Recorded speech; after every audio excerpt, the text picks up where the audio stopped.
You're tuned into the Fresh Ice Hockey Podcast, brought to you by Zeno Pucks.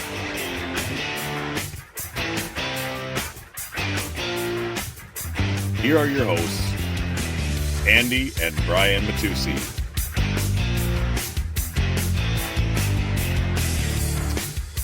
We are back. So I was sick last week, and then I'll just get that out of the way. That's why we did not end up recording. I was really sick on the heels of a trip we took to visit some friends, but I just never really got better. So we're back this week though, and boy, do we have quite a bit to get to. There's a lot that has changed. Andrew, how you doing?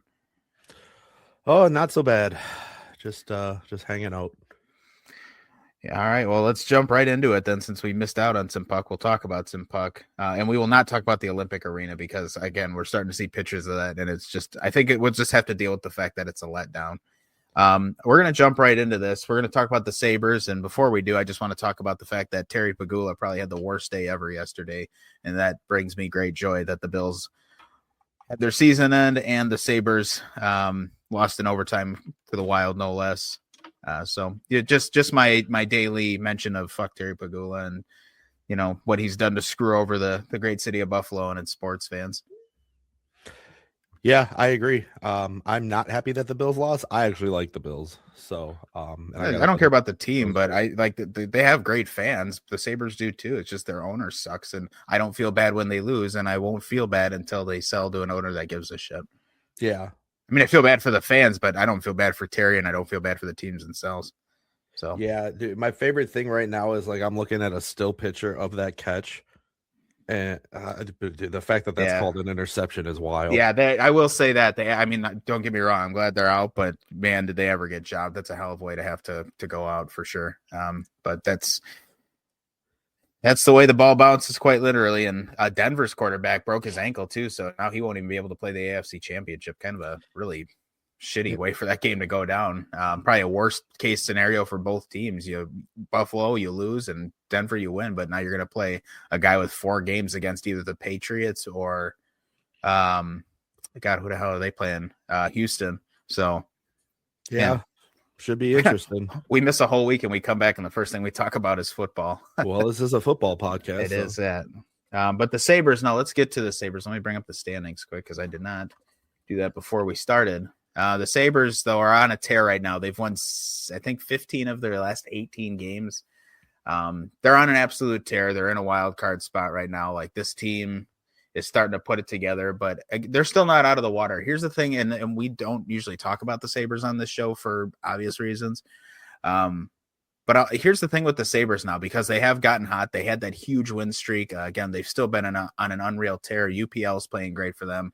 Everything's just clicking for them. The problem is they started the season so poorly that, yeah, they're on this great tear, but they're still only the second wild card. And Toronto, who has really started to turn it on since the Christmas break, Toronto's right on their heels too. So this is not a battle that they're out of by any means. Yeah, they're on this sick run, but I mean, I would still say they're far from a lock to make the playoffs. There's still a lot that could go wrong for them or right for other teams. I mean, Toronto could continue to stay hot. The Panthers, if they can get anybody back from injury, could get hot. I think Ottawa is pretty much dead in the water now unless they can find a goalie. The team's good, but they can't get a fucking save. Like, the Sabres have been playing very, very good hockey lately.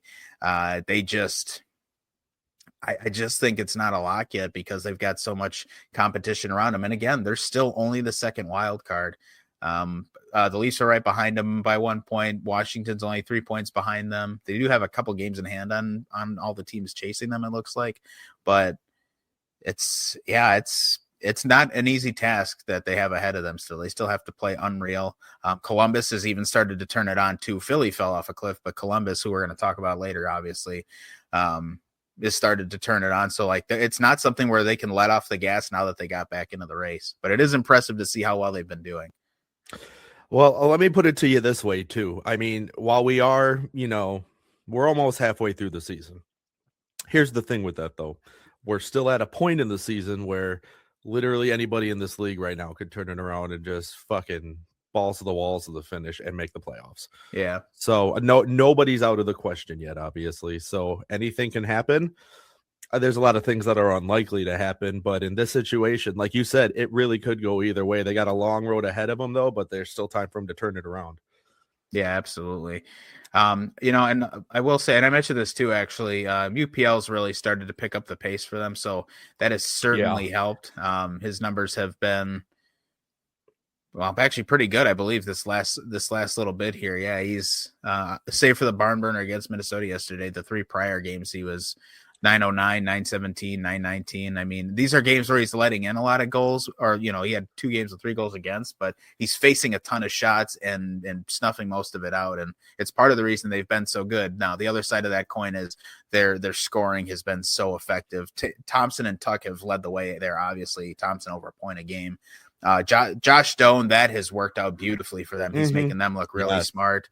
It's still, it's still not a perfect, it's still not a complete puzzle for them yet, but Doan's played very well to make them look good. Ryan McLeod's played very well. Rasmus Dahlin on the back end is 34 points in 43 games, which is good. Again, they're getting contributions everywhere. It's no one guy, but the team looks a lot more cohesive. And other than Jarmo Kekalainen coming in, nothing has really changed here. But I guess the message he gave the players is like, hey, you're all expendable. So either play like you give a shit or you're gone. And here they are playing like they give a shit. So, they've been good. There's no denying that they have been good, but there's still a long path in front of them, which is why I've been, even when they were on their big win streak, I was apprehensive to mention them at all, because I'm like, especially when that win streak started, I'm like, they're still so fucking far out of it. Like, they need to sustain this basically the rest of the season so they can stay in the hunt. But I mean, they're on a good path right now. Certainly better than where we were a month and a half ago. I think the fact that we're mentioning them on this show is probably enough of a sign that they're playing well enough that it warrants talking about them. Yeah, I'm with you on that. I think, like you said, they don't have all the pieces to the puzzle, but the pieces they do have been coming together for them. So I think Tuck's really performing like at his best of his career right now too. I think this is about the best he's ever played. And I know he had some really good years in Vegas too, but I mean, he is really looking good this year for them. I agree, but I think ultimately it starts with Ukko-Pekka Luukkonen. So and I could have said UPL, but I just really enjoy saying his name. Yeah, everybody enjoys saying it. That's a fun one to say. Ukko-Pekka Luukkonen. Yeah, I mean, dude, even as much as a couple weeks to a month ago, I would have been like, he's just so. But again, I just said 2 weeks ago he shouldn't even be on the Olympic team. So yeah, you did. That's true. But no, he's turned up the heat quite a bit in the Sabres. Again, we'd be remiss if we did not finally talk about them, just because they've been on such a tear. Now, yeah. Hopefully that doesn't give them the kiss of death like we gave the Jackets earlier this year. But clearly it sounds like there was more than just our black magic in the air in that locker room. Yeah, well, you know what? They needed the kiss of death from us. So yeah, we could talk about that a little bit later in the show. Yeah, we will. So I mentioned Toronto a couple times too. They're a team that's really turned it on. Matthews specifically, who we kind of dogged on a little while back, just needing to be better overall. The Leafs have picked up the pace. They are 7-3 in their last 10 games, 7-1-2. Matthews has really found his scoring touch again. He looks confident since the Christmas break. I mean, he's come out of the Christmas break a man on a freaking mission. Just in the month of January, he's got 13 goals, and they've only played 9 games. 13 points in the month of January, 9 goals in the month, and they've played 1, 2, 3, 4, 5. They played 9 games, so he's a goal a game and over a point a game for the month of January. But the last 2 games before last year ended, a goal and 2 assists and an assist as well. So that's 17 points in an 11 game span since the Christmas break. So that's outstanding play for Matthews. And if the team was going to have or is going to have any kind of turnaround, it's got to start with your leadership and your best players. And in the case of Austin Matthews, he's both, because he's their captain. So it's good to see him leading by example. You see a lot of Leaf wins on the list here. I know they had that blowout in Utah. That was kind of a disaster. And then that big barner against Vegas, which I don't fault them for. That's a high emotion game. That's a money on the board type of game, given that it was Marner's first game against the Leafs. And we're going to get part 2 to that saga this weekend, I believe. I think the Vegas is in town against the Leafs on Saturday night. Yeah. So Friday night. Sorry. It's going to be this coming Friday. Vegas versus the Leafs in Toronto. That's going to be a great game. Yeah, that's probably gonna be a violent game. Yeah, that might be a game of the year candidate. Although this one they just had in Vegas was too. I mean, the late goal to get it tied up, and then the OT winner was a beauty. So, ironically, I talked about how well Matthews was playing, but he got his doors blown off by Jack Eichel in overtime in that game.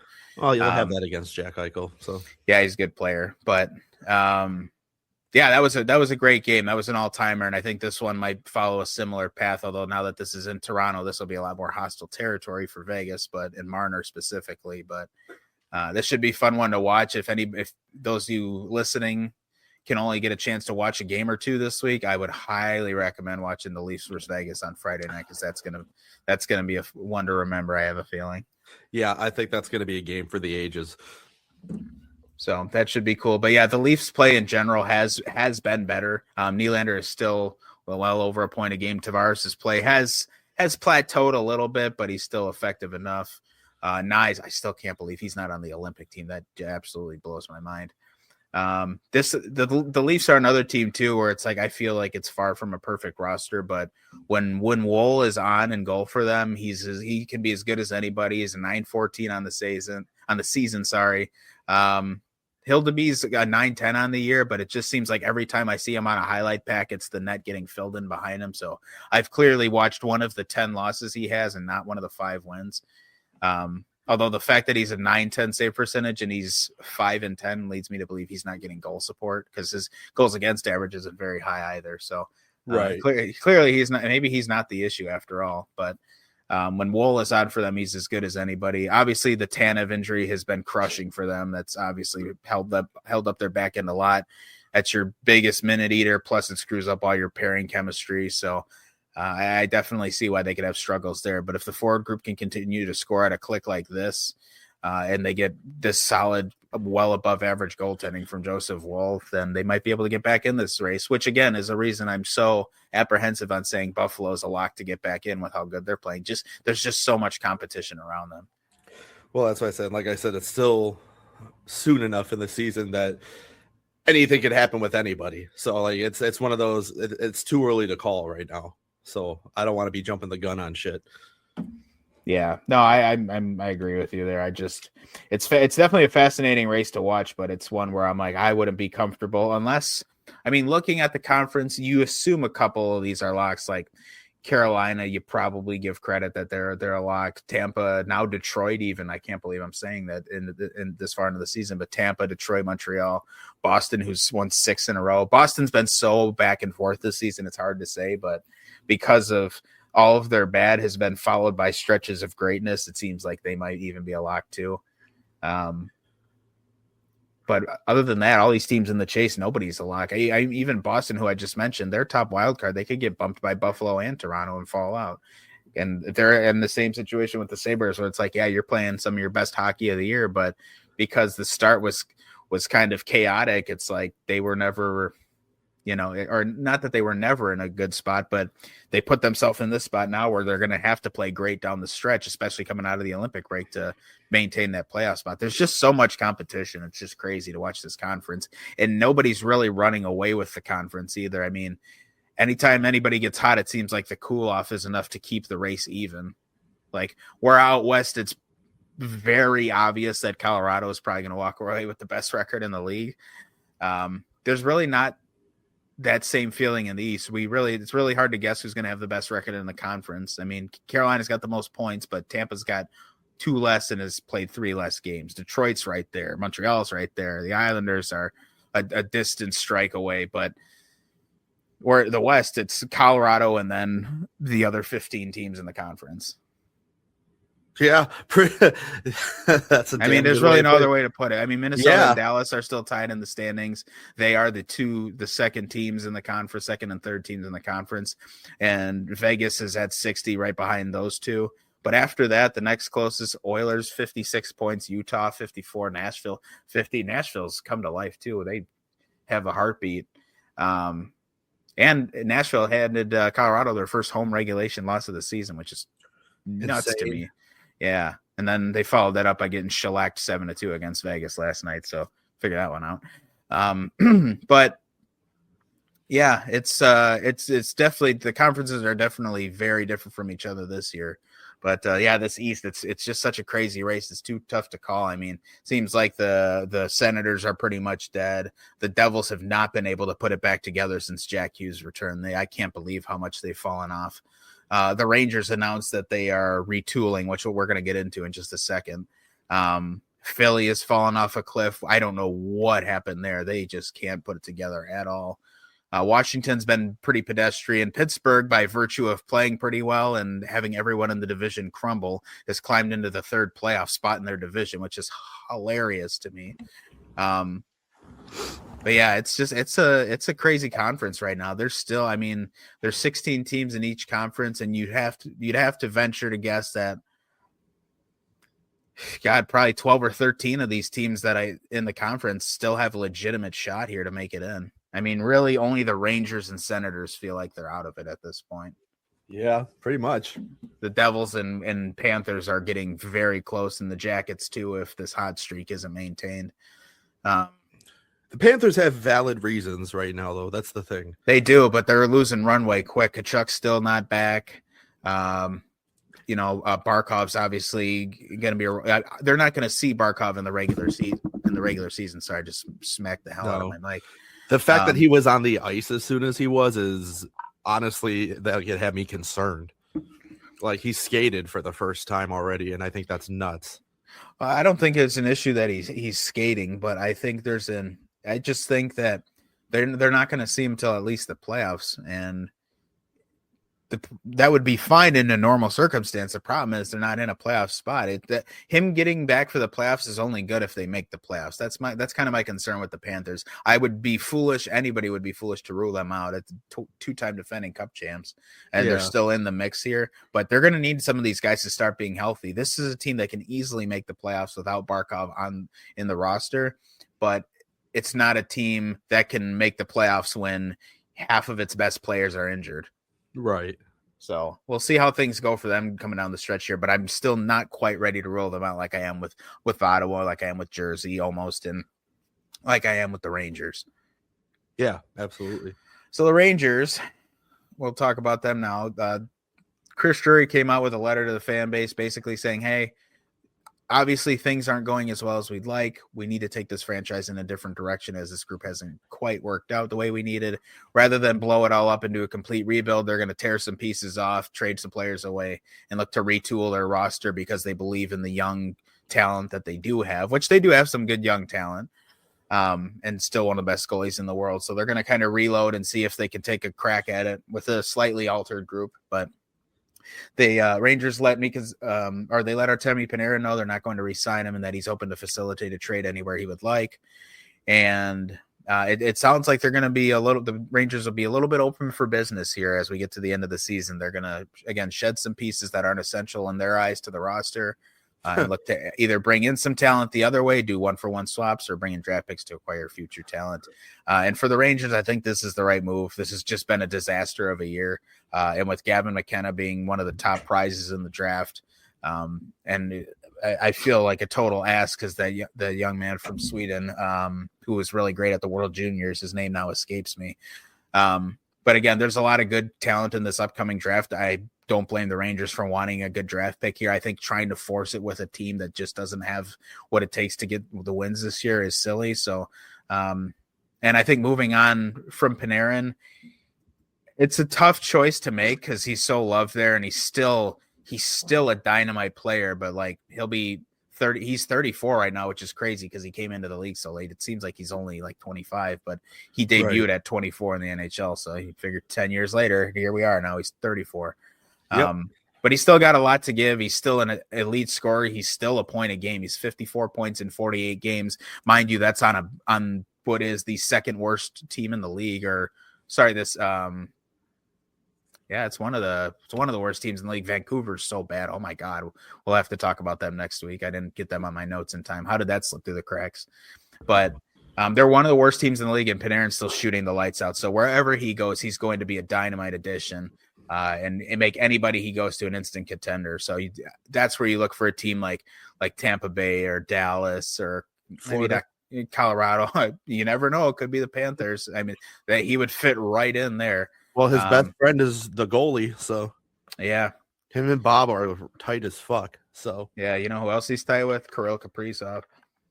Dude, Panarin in Minnesota. Dude, I'm just saying, if the Wild rolled out a first line of Yurov, Kaprizov, and Panarin in a second line with Boldy, Eriksson Ek, and Johansson, yeah, that's good night, Irene. That's about as good a roster as anyone can put together. Yeah, that would really make me want to make them a Stanley Cup favorite, but that's beside the point here. The Rangers are open for business now, and I think it's the right thing because, again, they're going to have a chance to draft a generational talent in this upcoming draft. What do you Assuming think Vanderjagt's going? He may stay there. You never know. It just depends. Part of it is they have to find the right trade partners. I think he's going to stay in New York. I don't see him leaving. Let's pull up Mika Zibanejad, see how his season's going. He's another one, too. He's just under a point a game. He's got 46 points in 48 games, but I think he just had a hat trick again. Yeah, he had a hat trick against Philly yesterday. See, I feel like they could get rid of guys like Vinny Trocheck and JT Miller and still get a decent return for JT them. Miller's the captain, which I think that was a mistake, but it's hard to just move on from the captain. I think the year you made him the captain, because then they just get him back last year. And now they make him the captain this year. I think moving on from him the same season would be kind of nuts, but not that they can't. But what's he going to do about it? Zibanejad, by the way, he's been on fire lately. He's got 6 goals, 3 assists. He's got 9 points in his last 5 games. And here are the spreads for the last couple of Rangers games. They win yesterday 6-3.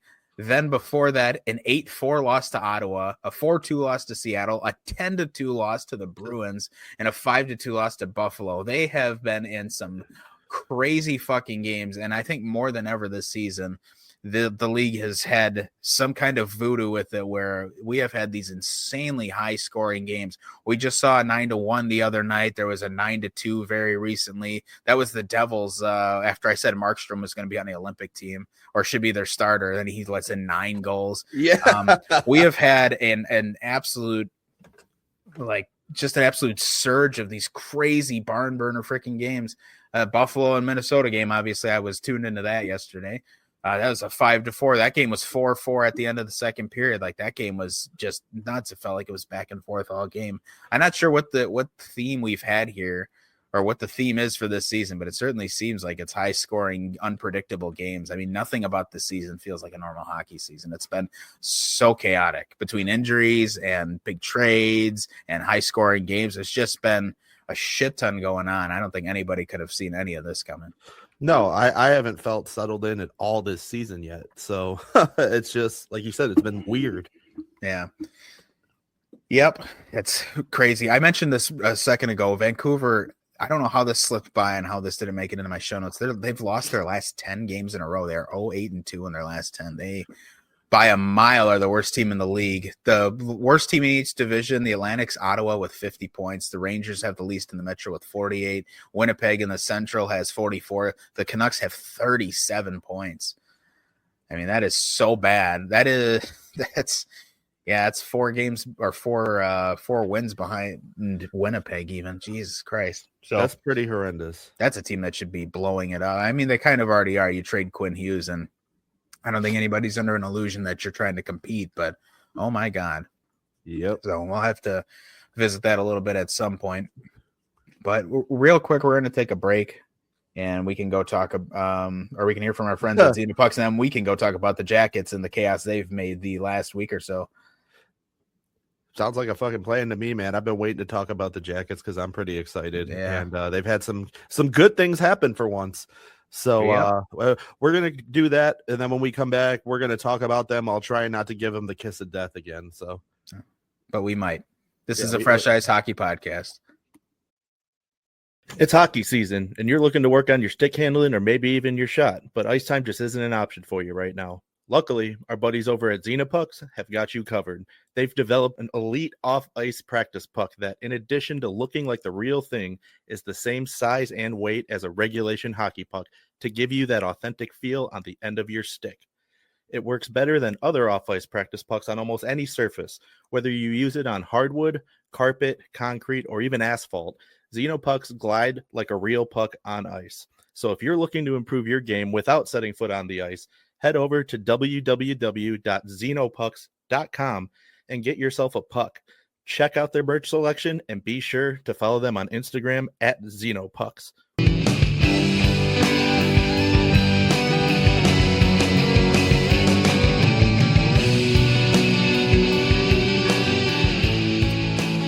All right, so the Jackets make the big decision. They pull the plug on Operation Evason. They fire Dean Evason as the head coach, bring in who we thought was retired coach Rick Bowness, and message received by the team. Boy, they have looked like an entirely different crew these last 4 games. So Bowness takes over. The team is now 1-4 in a row, and Elvis did not mince words in his post-game interview the other night, and they said you'd won 3 in a row. What's changed? And he said, just the coach. And I think, to me, that so few words say so many words at the same time. Like, he says just the coach, and to me, that just tells me that Dean lost the room and that the talent's been there, and this group just kind of gave up because they didn't like what they were under. And I'll say this too, because Evason defended himself and said he kind of felt blindsided by the firing and that he's still a good coach. And I've personally now cheered for 3 teams Dean Evason coached. I cheered for the Milwaukee Admirals, of course, in the AHL, as he was the coach of them for over half a decade, and they never won a playoff series under him, as far as I remember. He was head coach of the Minnesota Wild, and things really kind of tailed off under him too. They had, I believe, statistically their best season in franchise history under him. But they followed that up with a couple of ho-hum runs that cost him his job. And I just think this is a guy whose message kind of wears thin after a while. He's a great morale and energy guy at first, but I just think the message gets stale after a while, and I think that's cost him 3 jobs now. I mean, at a certain point, it's got to stop being the team. He seems to be blindsided every time he's been let go, and yet it seems like every team he's been fired from improved significantly under the following coach. I mean, you look at the Wild under John Hines, they've been far from perfect, and the team on paper is now better, but they look like a more structured group most nights. The Milwaukee Admirals under Coach Carl Taylor have been a great force in the AHL the last few years. This season has kind of been a rough one for them, but in the years leading up, they had one of the best groups in the league. And Columbus now, again, this is obviously a much smaller sample size, but the first 4 games under Bowness, who is a great coach in his own right, so that certainly has a big factor in this. But the way that teams respond once this guy's out of the locker room, I think he is the problem. You know, I gave this guy every chance in the book. I even defended him on multiple occasions. Yeah. And a lot of it came from wanting it to work out. You know, Yep. I didn't want to knock the guy. I wanted him to prove the naysayers wrong, and he didn't do it. And so I got to the point where the last couple of weeks, even I was calling for his job. You were calling for his job. So I think this was the right move here. Let me rephrase that. I don't think that it was the right. I have zero doubt that this was the right move, and it's already showing how well it's paying off. Obviously, it's been a huge boost for the team, for the players. And like you said, for Elvis not to mince words in that interview like that is just, I mean, that speaks volumes right there. And I mean, now part of me, here's the other dilemma I'm having in my brain. Had they done this sooner, would Chinakhov felt more inclined to stay? Because he's been talking about wanting to leave Columbus for a little bit anyway. But Yeah, you bring in him saying he wasn't surprised Evason was fired kind of tells me. Yeah, that yeah. But my thing is, and I don't know. I think had they done this sooner, you bring in a phenomenal coach like Bowness, and I think maybe Chinakhov has a change of heart. The one thing I like about Bowness is he's real good at gaining and maintaining control of the room. He's a phenomenal coach. So I think maybe things could have played out differently for Chinakhov. Like I said, I don't hate the way the trade turned out. I do think it was a mutually beneficial trade. But it kind of just sucks to see a player of that caliber go, or when he's playing to his full potential. And obviously he wasn't under Evason, and obviously none of the team was. as we've seen from their last 4 games. So, but we kind of touched on this earlier. This is something like this can't be a fluke hot streak. This is something they're going to need to maintain moving forward if this team wants any shot at making the playoffs. Yeah, no, it absolutely is, and that's the big thing here. It's like I almost didn't want to do this now because I didn't want to overreact to a 4-game win streak, but it's like the energy has just seemed so much different. Players are smiling on the ice. The chemistry looks like it's back. The goalies look comfortable. Like, I don't know. It's tough to, again, I don't want to overreact to a 4-game win streak, but man, when it's under a new coach and it's a night and day difference with how the on ice product looks, again, a good resilient win in Pittsburgh yesterday in the shootout.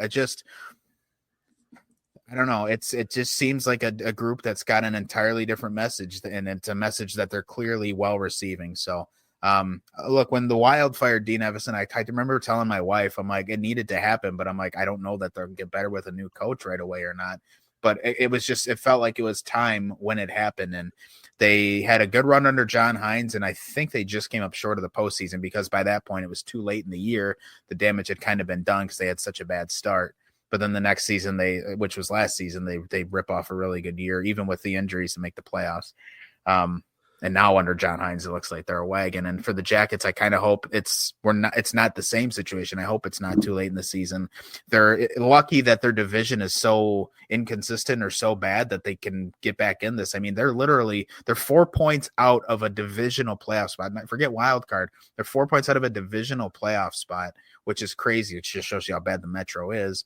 But they can very well be in this. But like the Sabres, like the Leafs, like so many other teams we've mentioned, they have to maintain this now because they dug their hole so deep. And I believe you just said, had they done this sooner, or should they have done this sooner? Because if this change happens in late November, early December, I mean, this is an entirely different talk. But you know what? They've pulled the trigger now, and it seems like the team's playing well. We'll just have to see how things go leading up to the Olympic break here and coming out of it, because that's going to be what this season hinges on now. That's how far we're over halfway into the season, which is crazy. And it just is what it is right now. They're either double down here and they're gonna make a big push, or they're gonna not have enough runway to get things done. We'll see. The one thing I'm going to say about the Jackets here is, at the end of the day, no matter what is happening, trust in Don Waddell. That guy, yeah. First of all, that guy is full send committed to this organization. He is so passionate as a GM. And he's such a terrific GM. The guy knows what he's doing.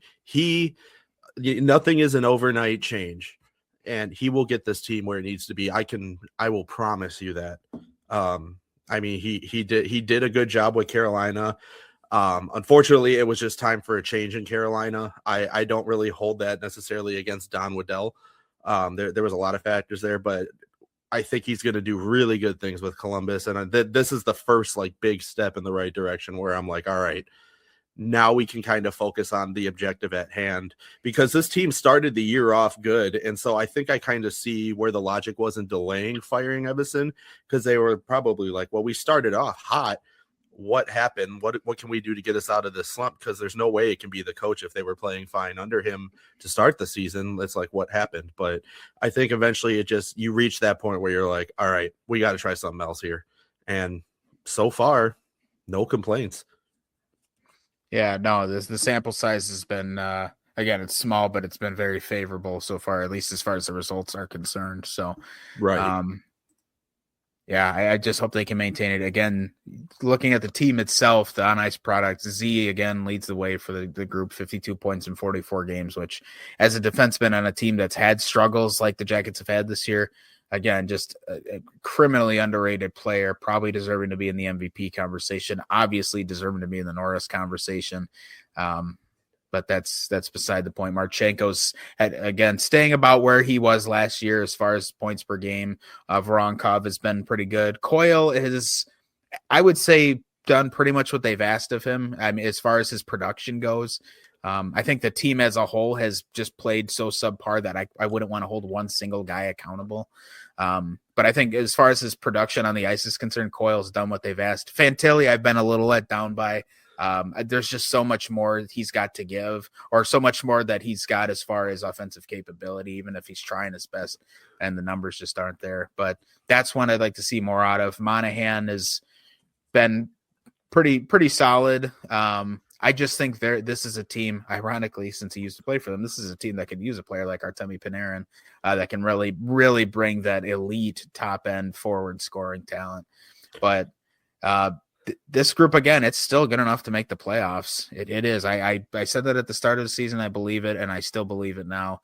And I just hope it's not too late. I hope the goaltending change. Good Lord. I hope the coaching change wasn't too late. Here's my thing. I say it's not. Right now, I say we're at a point, dude, there's no reason to panic right now. Just relax. Again, they're only 4 points out, right?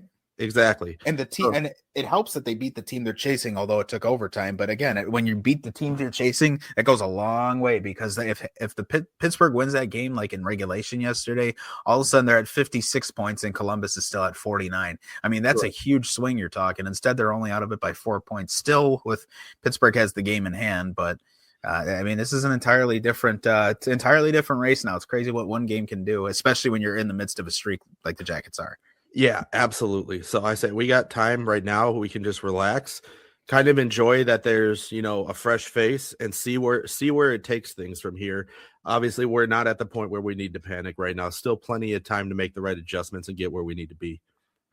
Yeah, absolutely. I can't wait for this Olympic break, and I'm kind of, kind of glad my team's best player is Russian and isn't going into the Olympics. Yeah, I mean, I think that's gonna do wonders for him anyway. The guy's just an absolute animal in this league, and I think the time off is one is well deserved for him, but number two, I think that's gonna bode well for him and the Wild as a whole. I haven't given enough credit to the Wild this year, and I need to. Like, I'm happy for you being that you're a Wild fan, and that you get to experience this because you've been suffering through it. And it's nice to see a team that we knew was capable of playing the way they are finally delivering and meeting expectations. And obviously, there's still room for improvement. Obviously, there always is. Yeah, but I would say they've only won one out of their last 5 or 6 games because they had a terrible homestand. But I don't think for them that their pace of play or their structure has been bad. They just have been needing to get more saves than they've been getting, which is what I tooted their horn for earlier this year, and now they're not getting it. Yeah. So, I mean, obviously there's room for improvement, but I mean, they've really started to come through and look like a professional hockey team now. And it's like, they're being talked about everywhere now too. Like, it was for a while, nobody talked about the Wild other than us because you're a Wild fan. And now it's like, all right, this team is actually performing and they're fun to watch. And so now you're getting actual, ESPN talking about TMT, like they're being discussed now. So that's a good thing to see. So, and I've even heard him talked about on other podcasts, when Free just talking about you're doing something right or horrendously wrong. But in this case. Yeah. By the way, Quinn Hughes with an absolute laser beam goal against Buffalo yesterday, left him wide open in his office at the point, and he just launched a slap shot through Luukkonen. And that was a beauty. But yeah, for Minnesota, look, I'm all in with the team. I believe they can win. I still want them to go ahead, try and hit a home run at the trade deadline here and go get a big center. They need to bring in a big time center. I don't know who it would be, but it feels like that's the final piece to the puzzle. Minnesota's biggest struggle the last few seasons has been their faceoffs and penalty killing a little bit, but that can partially go hand in hand. But faceoffs is where they've really struggled. Eriksson Ekman, they're really their only guy who's been consistent. And now they bring in Nico Sturm, which is a great help. He's a guy that's going to win a ton of faceoffs for you every night, but he's not a top line player either. Yurov, who's so young, has been good, but he doesn't have that elite level of play. He can play with elite players, like he can keep up, but as far as the faceoff dot goes, he's just so. Ryan Hartman is so hot and cold with his faceoffs. It's hard. They need to go out and get a big center. I mean, we're talking like cream of the crop kind of centers, like. I can't even give a specific example. A Crosby player like Suzuki, and not that they would go get these guys because these guys probably wouldn't be available, but they need to go get that bona fide number one center. Otherwise, a team like Colorado who's got McKinnon, a team like Dallas who's got Hintz or Johnston, those are the kind of teams that are going to eat you up in the playoffs. Or again, like since they just played them in the playoffs last year, Vegas, who has a number one or top 2 centers of Eichel and Hertl, who are both absolute monsters. That's what you need to get out of the Western Conference. Is you need to have have some good talent down the middle, and the Wild have it, but all the biggest teams that are competing around them, even Winnipeg, who's in dead last, has an elite guy like Scheifele. Nashville's got O'Reilly. Like you need to have these absolute dogs, and Eriksson Ek is an outstanding player, but he's not what those guys are, and they don't have that in Urov, and they didn't have it with Marco Rossi. Like they need to go out and get one of these big time players. Otherwise, it's going to be the biggest thing that holds them back. Yeah, dude, I'm 100% on board with you. I think that's going to be the key missing piece here. If they pull that off, though, watch out, man. And I'm a Wild are a contender. This is the I always say don't gamble the farm. This is the one time where I'm like, gamble the farm, because this is you got prime Kaprizov. This is the last probably 1 or 2 seasons of Matt Zuccarello's career. You have this season and next with Quinn Hughes under contract with no guarantee that he's staying yet. You're getting Boldy entering his prime, Brock Faber's entering his prime, Jonas Brodin and Jared Spurgeon when they're healthy. They probably only have a couple of years left each. This is the best chance this team will ever have to win a Stanley Cup. And if they have to give up a bunch of first round picks and some good prospects in the near future to get to get 2 legitimate shots at a Stanley Cup this year or next, I'm all for it. You have to go for it when you have the chance. You absolutely must. And you can't half-ass it when you do. And I really hope the Wild go make a big swing at the deadline and get a superstar. Here's my thoughts on that. If the Wild can manage to pull off 2 deep playoff runs this season and next season, meaning all the way to the conference finals minimum, I guarantee that locks in Quinn Hughes to re-sign. I think if they can go on one even this season, that they can lock him in. Hell, at least let me rephrase. Yeah, if they can do it this year, and like say they don't do a deep one next year, but at least if they can show that they have the potential to do it, I guarantee he re-signs with Minnesota. I know all the hype about him going to play in Jersey with his brother. I think I think it's actually more likely that Jack Hughes comes to Minnesota than it is that Quinn goes to Jersey. But I will say this, the Wild and Quinn Hughes can start negotiating a contract extension on July 1st of this year. I'd be shocked if Bill Guerin doesn't have something ready for him on July 1st to sign. Whether he accepts it or not is totally, regardless of this. But I would have to imagine the Wild will have something ready for him on July 1. Like, look, we love you. You're insane. Here's all the money in the world to stay here and be part of what we're doing. But regardless, even if he says no, or even if he straight up says, I'm not going to re-sign here, fine. That gives you one last really good season with him. But they're going to have 2 insanely good cracks to win a Stanley Cup here. And I will be so let down as a Wild fan and a hockey fan if they don't take the biggest risk in franchise history, mortgage the future, and go for it all right now. I mean, there's just no reason not to. I know the play isn't perfect, but so much of that can be alleviated with, again, a number 1 center. Yeah, I agree with you 100%. I think I would love to see them go after a guy like Ryan O'Reilly. That's the kind of name I was thinking of when I'm looking for that top elite talent. That's the guy that'll win a shitload of faceoffs, can kill penalties, can play the power play, can eat the big minutes. He's an absolute dog. And that's another guy who you're not going to get. He's not 22 anymore. So that's another guy where you're like, let's get everything out of him that we can. That's the kind of player you have to go after if you're the Wild here. And I hope to God, I would love if Ryan O'Reilly was on the Wild. If you guys get Ryan O'Reilly, I'll start fucking supporting the Wild for the rest of the season. I've been very vocal about this in life and even on this show.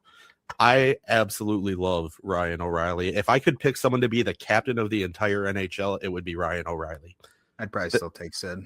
Well, that too. But I love Ryan O'Reilly, and I agree with you. He would be a phenomenal fit in Minnesota. If they can pull that off, dude, I tell you what, man. Billy G goes out and gets a fucking stellar center. I hope he goes and gets Malkin. Or yeah, Sid okay. He goes out and gets a stellar center, man. And now and then they make a deep playoff run. I'm going to start putting him in the category of one of the greatest GMs of all time. And I don't care what anybody else says about that. I have been nothing but impressed with the work he's done in Minnesota. And like we always say, nothing's an overnight process, but he's consistently put in work to get this team to where it's at right now. The guy lives and breathes this organization, and he's exactly what you want to see out of a GM. Yeah, he's definitely not afraid to take the big swings. And that's why I listen. I said a lot of this like almost hopefully, like hoping he would go do this.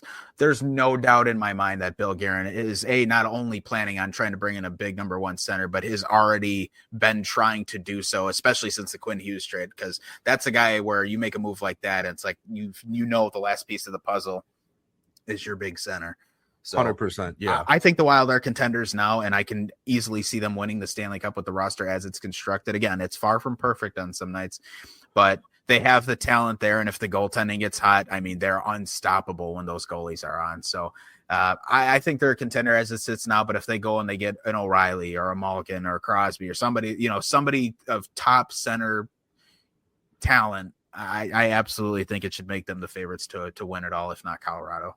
Yeah, dude, I could not be more on board with you right now. And it's like, and I'm not a Wild fan at all, but man, dude, especially if they're going to make a deep run this year, I'm going to be 100%. I'll be in your corner for sure, dude. Obviously I've been fortunate enough to see my team win back-to-back Stanley Cups. I want you to be able to experience seeing your team win a Stanley Cup. It's phenomenal. And, I hope they can get it done for you, man. But I'll tell you this, if there's going to be a team that's going to do it, it's going to have to be the team that they have right now for the next 2 years. And it's going to have to happen under Bill Guerin. Yeah. Look, as I said, like, I'm okay with mortgaging the future. If they take 2 good cracks at this and they don't end up winning a Stanley Cup with this group, and then they suck for the next 10 years, I'll still look back and say they had to try. Yeah. No. Now I will be more disappointed. I would be more disappointed if they don't go out and get a top end talent and then they still lose and then still don't have a great team for the next 10 years. I would rather them risk it all trying to win a championship than not win one and say, oh, if only we would have at least gone out and tried. I don't want that team to have any regrets. I don't want to have any regrets as a fan. Like, we say this a lot, and I've noticed this being a Wild fan, although I don't cheer for any of the other Minnesota teams. So many Minnesota sports fans say just one before I die, usually in reference to the Vikings and the Wild, because the Twins have already won the World Series. But usually in reference to the Vikings and the Wild, but they always say just one before I die. And I'll tell you what, I think the Wild got a good chance to do it this year or next if they go and get that big center. Look, my thing is Billy G's going to do it. He's gotten every time on this show, we've been like, all right, the Wild need to get X, Y, and Z done. He's gone and done it. He knows what he needs to do. He's a smart man. He's a phenomenal GM. There is no reason to worry about it. I'll put it to you this way. I would be extremely shocked if he doesn't pull something off at the trade deadline. Yeah, look, he made this deal happen. I was crushed when he traded Bouillon and Rossi, but man, as Quinn Hughes looked outstanding in Minnesota, and in so many ways, the trade's been worth it in every sense.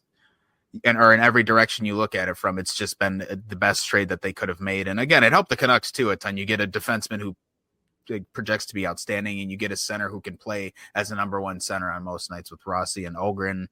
Again, if he develops into anything, there will be a steal in that trade. Plus, they get the first round pick. But yeah, I'm ready for the Wild to buy in here. I'm ready. I've been waiting. I'm ready for it. Your time's coming, buddy. I promise you, man. And I will be right there to congratulate you when it does, because I want it to happen for you, dude. So, all right. Well, we'll wrap there and hopefully be back next week as long as there's no health issues interrupting things. But yeah, we plan to be back next week. And each week we do this show, we are inching very, very, very close to the playoffs. I think the break starts next week, if I'm not mistaken. I think they go into the break either next week or the start of the following. Let's see. Let's bring up February. Nope. It goes quite a bit into February. It looks like the last game in February until the break is February 5th. Is that right?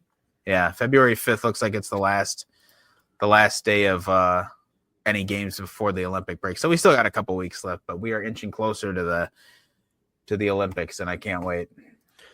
Same here, y'all. We're a few weeks away from Olympic hockey, international play, arguably the best type of hockey there is out there.